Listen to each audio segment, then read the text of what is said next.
De Melbourne à Washington, en passant par New Delhi, les hommages au pape François affluent depuis l'annonce de son décès.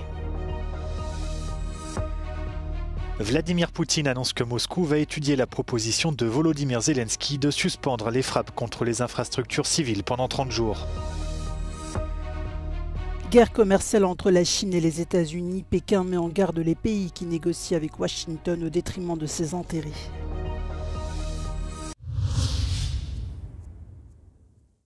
Fratelli e sorelle.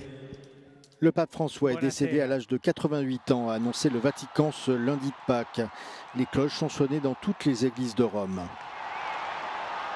L'annonce a été lue par le camerlingue du Vatican, le cardinal Kevin Farrell, depuis la chapelle de la Domus Santa Marta où vivait François depuis son élection il y a 12 ans. Le pape a souffert d'une crise respiratoire qui s'est transformée en une double pneumonie pour laquelle il avait été hospitalisé pendant 5 semaines. Il était apparu une dernière fois ce dimanche de Pâques pour bénir des milliers de personnes sur la place Saint-Pierre, achevant cette visite surprise avec une promenade en papamobile. Né en Argentine, Jorge Mario Bergoglio a été le premier latino-américain et premier jésuite de l'histoire à occuper le Saint-Siège.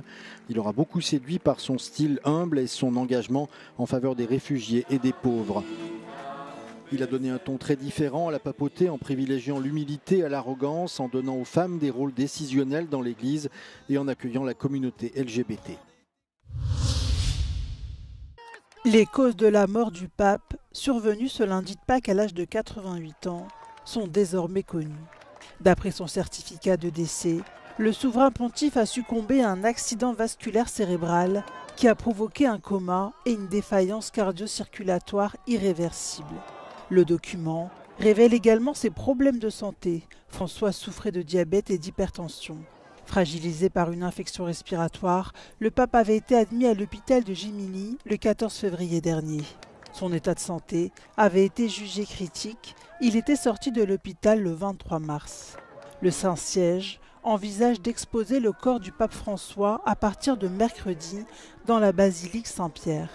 Selon ses dernières volontés, exprimé dans son testament, le pape François souhaite être enterré de manière simple, sans décoration particulière et avec la seule inscription « Franciscus ».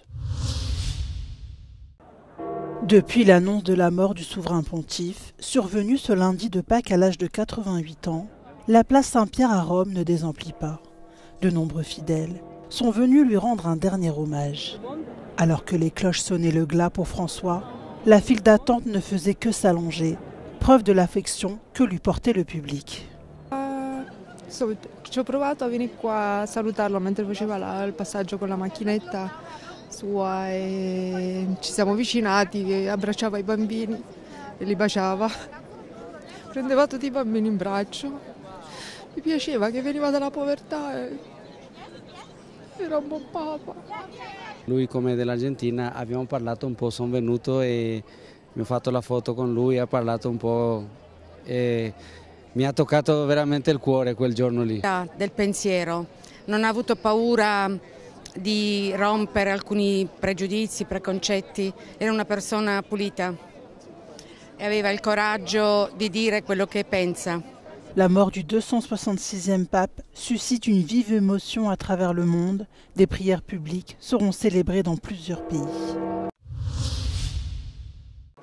Les hommages continuent d'affluer du monde entier à la suite du décès du pape François. Le Vatican a annoncé la mort du souverain pontife lundi à l'âge de 88 ans, un jour après son apparition sur la place Saint-Pierre pour bénir les fidèles et les chrétiens du monde entier à l'occasion de la fête de Pâques.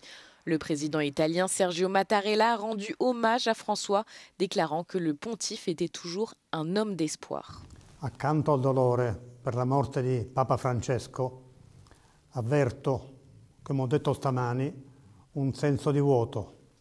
En Espagne, le gouvernement a décrit François comme un pape transformateur dont l'héritage sera éternel. Quiero mostrar en nombre del presidente y del gobierno de España nuestro dolor y nuestro más profundo pésame por el fallecimiento del Papa Francisco. L'Australien Anthony Albanese a déclaré que la compassion du pape s'étendait à toute l'humanité. Today, the prayers of more than 1 billion people from all nations and every walk of life go with Pope Francis to his rest. L'administration Trump a également rendu hommage au pape François. Le vice-président américain J.D. Vance, dernier dirigeant international connu à avoir rendu visite au pape François, a déclaré dans une publication sur X que l'on se souviendrait surtout de son message lors du Covid, tandis que le Premier ministre indien Narendra Modi a déclaré que François avait insufflé de l'espoir aux pauvres et à ceux qui souffrent.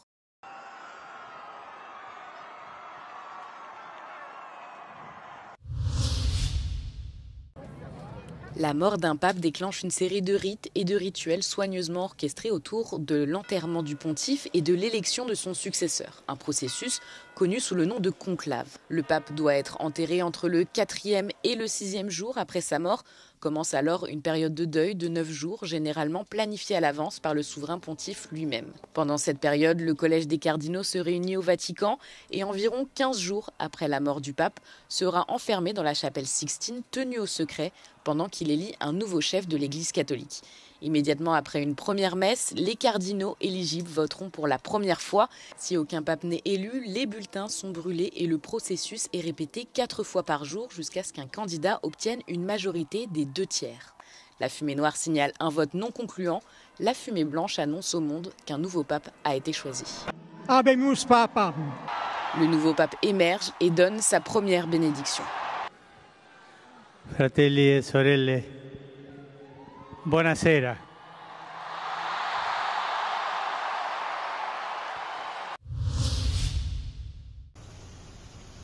Vladimir Poutine annonce que Moscou va étudier la proposition de Volodymyr Zelensky de suspendre les frappes contre les infrastructures civiles pendant 30 jours. La déclaration du président russe intervient au moment où son armée a repris les frappes après la trêve de Pâques que les deux camps s'accusent d'avoir violées.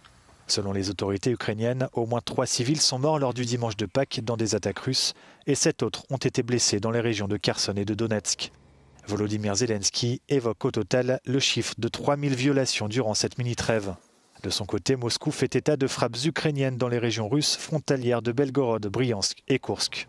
Le porte-parole du Kremlin, Dmitri Peskov, a confirmé que lors de sa prise de parole, Vladimir Poutine ouvrait la porte à des consultations bilatérales pour évoquer la proposition de Volodymyr Zelensky. Il s'agirait d'une première depuis les derniers pourparlers de paix entre Kiev et Moscou au printemps 2022, au début de l'invasion russe de l'Ukraine.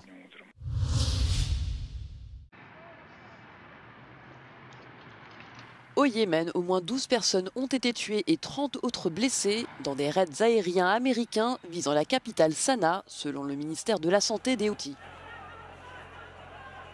Des frappes ont également été signalées dans d'autres régions, notamment dans la province de Marib, au centre du pays, dans celle d'Odéda, dans l'ouest, et sur l'île de Camaran, en mer Rouge. Depuis le 15 mars dernier, les États-Unis mènent une campagne afin de contraindre les Houthis à cesser de menacer des navires commerciaux, notamment israéliens, dans cette voie cruciale pour le commerce international. Washington attribue les dernières attaques des rebelles yéménites à la reprise des discussions sur le nucléaire iranien avec Téhéran, soutien des Houthis. Précédemment, le groupe avait annoncé reprendre ses attaques de navires affiliés à Israël, invoquant alors le maintien du blocus humanitaire à Gaza.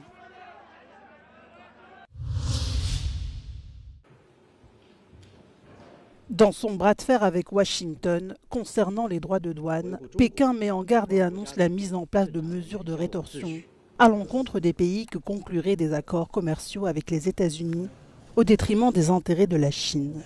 Le ministère du Commerce indique par ailleurs respecter les efforts déployés par toutes les parties afin de résoudre le différend commercial avec les États-Unis.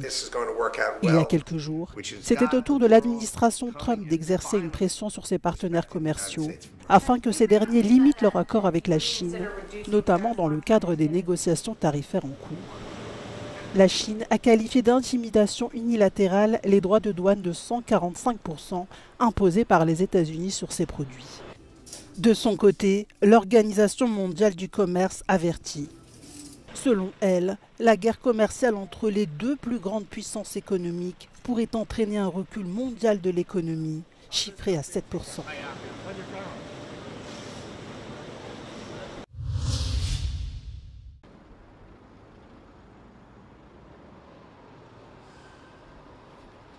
Dans une course contre la montre, certaines entreprises européennes se dépêchent d'exporter leurs marchandises aux États-Unis, craignant une hausse supplémentaire des droits de douane américains. Les exportations de conteneurs via le port d'Anvers vers les États-Unis ont augmenté de 3% au premier trimestre par rapport au premier trimestre 2024. Si l'on y regarde de plus près, 2 des secteurs les plus concernés par la hausse des droits de douane américains ont des exportations vers les États-Unis légèrement en hausse. Au premier trimestre, les exportations européennes d'acier ont augmenté de 2% et les exportations de véhicules de 1% par rapport à la même période l'année dernière. Confrontés au changement de cap imprévisible de Donald Trump, les exportateurs européens semblent naviguer à vue. We see that some companies are anticipating on these tariffs and have decided to export their goods before the tariffs were imposed. But if we look in general from a port perspective, if we look at all the different segments and categories, that impact is rather limited. Deuxième port européen après Rotterdam, le port d'Anvers est une des portes d'entrée et de sortie de l'Europe. Les États-Unis sont son deuxième partenaire commercial après le Royaume-Uni, avec près de 28 millions de tonnes de marchandises échangées l'année dernière. La direction portuaire veille au grain. Des évolutions futures liées aux droits de douane et aux tensions géopolitiques pourraient affecter les chaînes logistiques.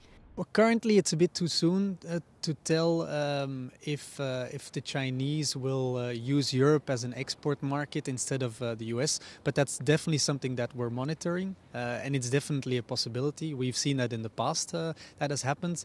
De son côté, l'Organisation mondiale du commerce a réduit ses perspectives pour le commerce mondial. Elle avertit que la guerre commerciale entre les États-Unis et la Chine risque de freiner les échanges et la croissance sur le long terme.